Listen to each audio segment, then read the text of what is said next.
going on to the break, we were talking about the World Clinical Trial Day, and to further explore this conversation, I'm very glad that I've been joined by someone from the Maroof International Hospital who happens to be Dr. Saboora Waris. She is a clinical trial specialist. Assalamu alaikum, Dr. Saib, and thank you so much for coming to my show. Alhamdulillah. So Dr. Saib, so let's reflect on the importance of the World Clinical Trial Day, why it is important, and also we will further explore the trend of the excessive and unrestrained use of the antibiotics and the resistance that is propping up, and how we can restrain our patients, our people from using that self-medication trend. Thank you so much. So today is a very special day, and it is celebrated as a International Clinical Trial Day. Right. And it is a very special day in the field of medicine. And today we are honoring all the heroes that are behind the clinical trials, especially our health professionals, our researchers, and our brave participants. They are who they are participating in the clinical trials. And today is the day that we want to create awareness among masses regarding the clinical trials. And your second question is regarding the antibiotic resistance. So both are very different topics. So I will reflect upon that, as you have mentioned about the WHO report. And in that report, it has been predicted that surge to the antibiotic resistance will be twofold by 2035. So which is a huge number. So people are doing the self-medications. They are taking antibiotics by themselves. So we need to put a control measures. So people should be restricted that because they are taking antibiotics for virus as well, viral diseases as well. So there is no use of taking antibiotics when you are suffering from virus. So obviously pharmacists need to check the doctor's prescription because misuse of antibiotics is leading to creating the antibiotic resistance, as you mentioned, in typhoid and other diseases as well, TB as well. So obviously then we will be left with no options. That's very true. Thank you so much for saying that very succinctly. And now also let's reflect upon and ruminate upon the concept of the clinical trials, because that requires, as you said, that they are unsung heroes because experiments were conducted on them, and through them their researchers have been proven that if a particular medicine is fit for the human consumption or not. But then there are certain myths regarding the clinical trials, and there are lots of community leaders or faith leaders who sometimes label it that this is not appropriate, or this does not fall under the particular Islamic norms out there, right? So how do you particularly address this issue or challenge, I would say, and what are some of the ethics regarding the clinical trials? Thank you so much. Because we've seen very unethical practices that to perform by the clinical trials, right? When it comes to the US history, and we've seen that all of these multinational corporations, how they used, I think there was a big scandal where Johnson & Johnson was using particularly the black incarcerated population for their medical expert, and that too for the very nominal amount they used to say. So how would you address all of these issues?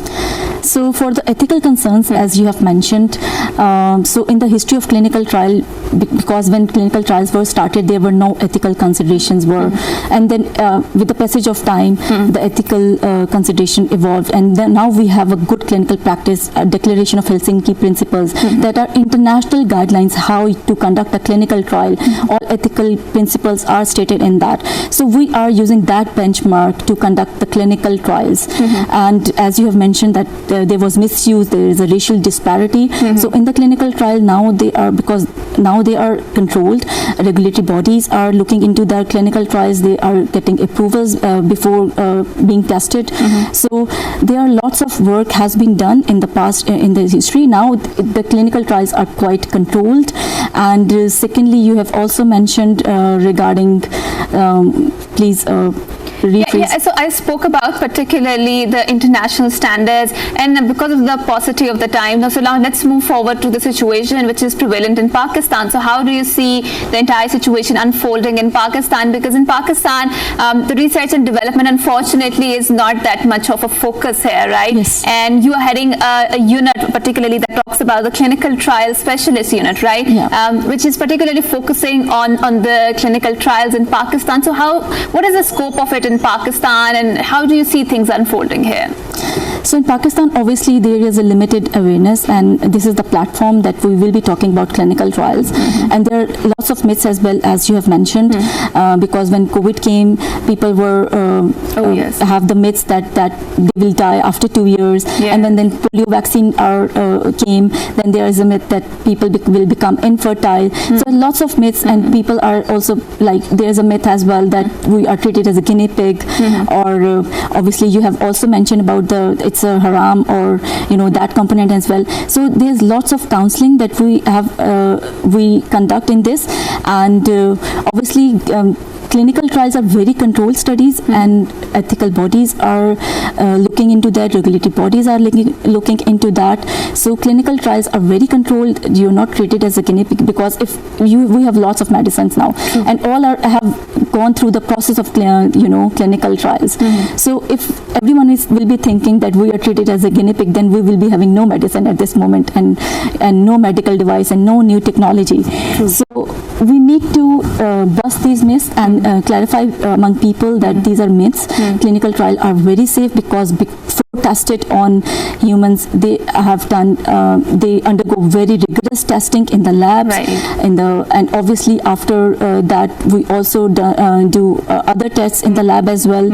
And then there are phases of clinical trial. These are phase 1, in which 10 people are involved, and then phase 2, and we check the dose, which dose is safe, and the phase 2 we check about 100 to 200 people, and then we check the efficacy, whether this is effective, new treatment is effective or not. And there is a third phase that is tested on 1,000 or 3,000 participants.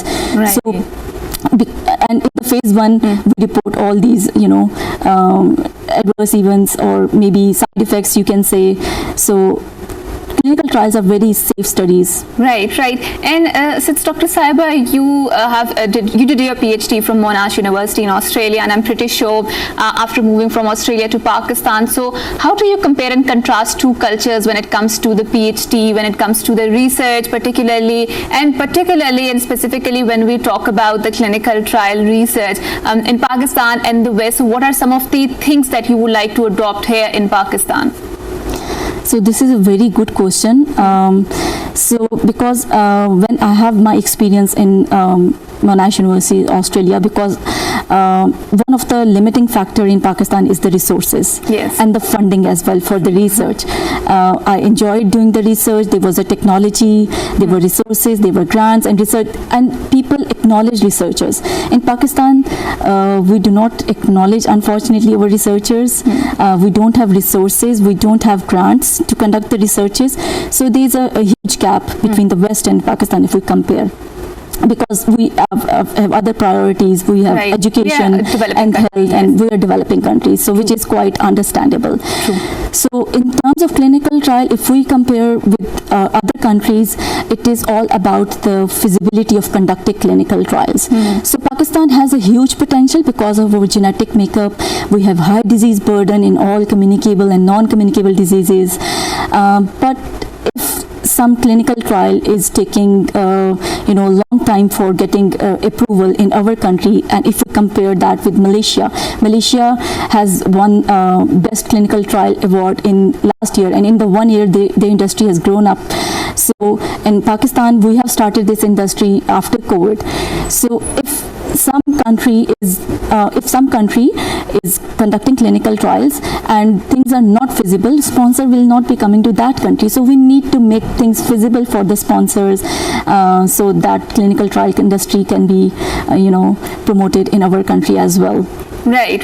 Thank you so much for saying that. And now, so because you've been associated with this particular field and you have seen the ups and downs, and you have particularly seen the challenges, so now also reflect upon what are some of the challenges that you feel are there when we talk about the clinical research. Obviously, you mentioned that scarcity of the resources is one of the aspects, but apart from that, and since you talked about the COVID, and you talked about there were lots of myths circulating about the COVID, and when the COVID vaccine was being developed, so there was so many misinformation misinformation, disinformation.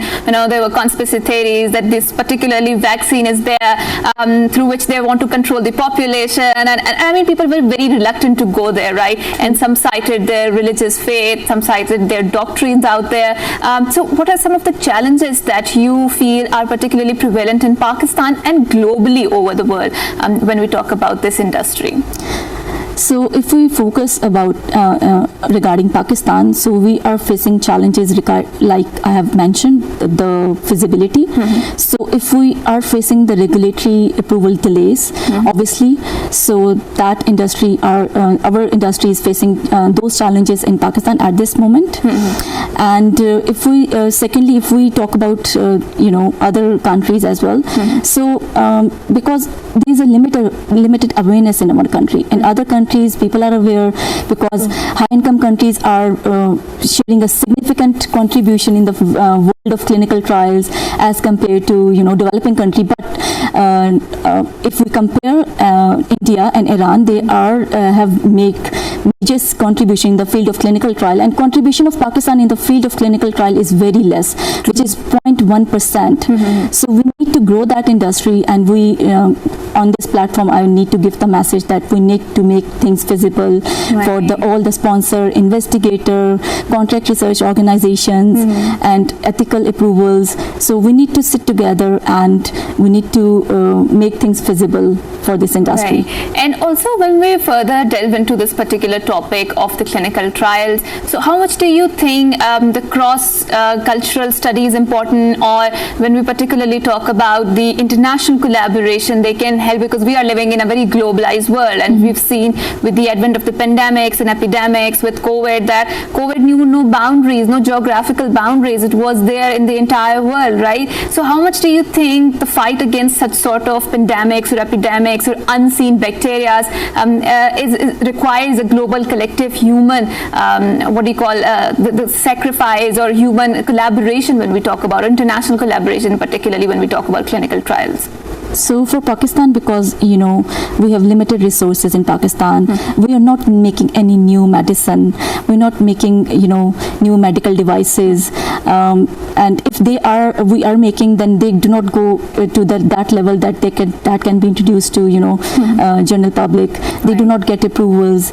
So it's important to get international collaborations, because that pharma industry then invest into your country, then that clinical trial, in the form of clinical trial, that medicine comes to Pakistan, and indirectly, if you see, we can, after doing the clinical trial, that will be first accessible medicine to our people, and through technology transfer, then it will be helping to our pharma industry to grow, and indirectly that we will be having the benefit that our economy will also grow if we promote this. Right, and thank you so much for saying that, and that too we reflected and ruminated upon the importance of international clinical trials and how much they are important when we talk about the research and development and advancement in the science and technology, and particularly in the field of medicine, because we have seen with the lifestyle changes how we are attracted or attacked by lots of unseen bacteria, and how to particularly handle this challenge. Thank you so much, Dr. Saboora, for coming here